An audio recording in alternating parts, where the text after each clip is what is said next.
Okay, so how did you first become interested in care research? Well, as long as I can remember, I was interested in care as an idea. Several of my family members worked in care work of various kinds. And then when I went off to college, I started doing care work in a infant and toddler child care center, which was really fun. And then I went on to do several other types of child care. And then later in my undergraduate career, I also did care for people with developmental disabilities. And so through that whole experience, I was always really interested in what happens in the care work setting that makes people feel like they're really able to provide good care, and some of the things that happen that make it frustrating or hard to maintain interest in doing that kind of work. And then I also was always interested in this idea that care work is devalued. And so thinking about things like wages and worker protections and just social awareness of how important care is. And so that became part of my more scholarly interest once I went to grad school. And what is your current care research project? Most of my research recently has been on healthcare as a type of care work, which is a really interesting approach to thinking about care work. A lot of the research on care workers is looking at non-healthcare settings, so looking at domestic labor, looking at home care or something like that. But I think healthcare is a really interesting setting to do care work because so much of what happens in healthcare includes this care element to it, even though that's not the part that's most appreciated or talked about or integrated into attempts to improve. And so the other thing that I think is really interesting about healthcare is that it's big and slow to change and hard to change. But at the same time, the institution and the leaders of the healthcare institution know that it needs to change, it needs to improve. And so I think there's a lot of opportunity to bring in different kinds of perspectives to help them to think about what change could look like. And so my current research is about healthcare workers and burnout in particular. And so I've collected data, qualitative data primarily from the last 10 years, looking at different healthcare settings when they try to improve and they try to make things better, and especially when they try to make things better for the workers. And so they have well-being initiatives or they're trying to think about how to measure and reduce burnout. And so, one of the things that's been frustrating to me working on those projects is that I feel like the literature on burnout has been really limited. And it's been too focused on these individual level things like giving workers more time off or getting them into counseling when they have challenging situations, or teaching them how to meditate or something like that, which are all great things to do. I'm not saying those are not things that would be helpful to workers, but they leave the problematic things about the organizational setting in place.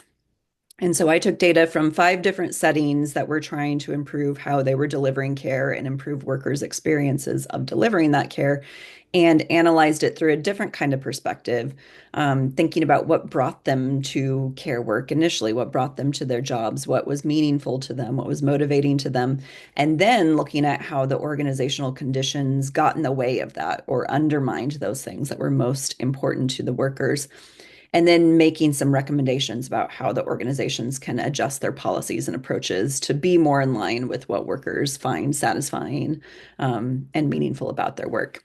And so all of that comes together in a book that I'm finishing up right now. And I'm really excited. We'll be coming out with Rutgers in the Care Work in a Changing Society series, which is run by some of our Care Work Network members. So I'm really excited about that. I think there's a lot of potential there to change the conversations about how healthcare organizations work, and how we can make them work better.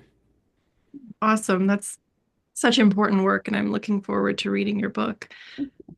So what do you wish the general public knew about your research?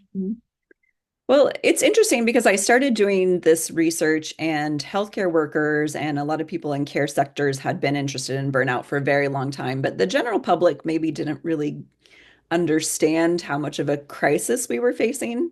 But certainly since COVID, the general public also has a lot of interest and there's a lot of conversation about burnout.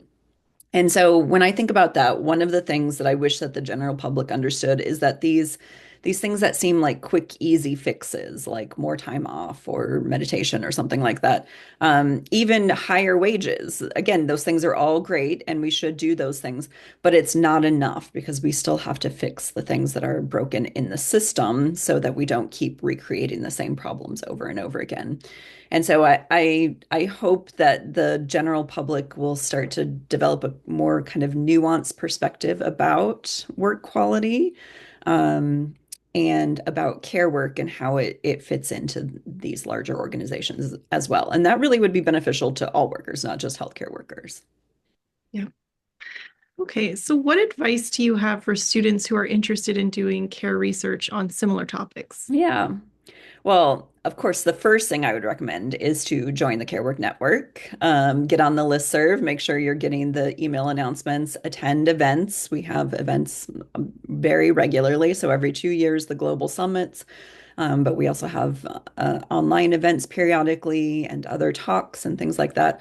So definitely make sure you get connected into the Care Work Network, which has a great mentorship structure to it. I joined when I was a graduate student, and lots of resources and opportunities have become available to me because of the network itself. The other thing I would recommend is that I think the really intriguing places to do care work research moving forward will be these intersections of care and other things. So care is a constant. We always need people who will care for other people in some capacity or another, but there are all sorts of other issues that now are intersecting with care in interesting ways. So, like, think about environmental change and how that affects what kinds of care are needed and how we even conceptualize what care is. Or issues in housing shortages or affordability or something like that, how that affects the care resources that are out there and how people enact it. And of course, things like changing policies, thinking about things like immigration, especially. Those are places where there are many questions that still need to be answered. And by looking at the intersection of care and these other issues simultaneously, there are different opportunities and new ways of approaching these questions that are really important. So I would say think about what exactly it is about care and where it intersects with these other things that interest you. And of course, join the network. Great advice. Okay, so last question, what have you most enjoyed working within the Care Work Network? Mhm. One of the things that I really like about the Care Work Network is that it is driven by the steering committee, which comes from people who just attend conferences and express an interest in being part of the steering committee and is very open to new members and new participation. And because of that, the events themselves are always really relevant and exciting to the members because it's driven entirely by the members. And so the global summits that we do every 2 years, we have one coming up at Duke University in June of 2025. And it is driven entirely by what's of interest to the people who are organizing the conference. And so in 2023, when we had a global summit in Costa Rica, one of the things that came up is that some of the steering committee members wanted more opportunities for book authors to talk about their books and to share information about how to buy the books and what kinds of courses they would be relevant for. And so some of the steering committee's members got together and they put together this author meets reader table that was out during lunch times, and people could come by and talk to the authors and get more information. And it was a huge success. And so we've decided to do it again this year, but our time and our space is a little bit different this year. So we're trying out different things. And so it's this continually evolving approach to thinking about how to meet the needs of all of the people who are both carrying out the conference and attending the conference. So that's really exciting. It sometimes becomes a lot of questions because once you make one decision, there are lots of other decisions that have to be made in its place. But it's a really fulfilling way to think about participating in a conference design. Great. Thank you so much for your time, Cindy. Yeah, thank you.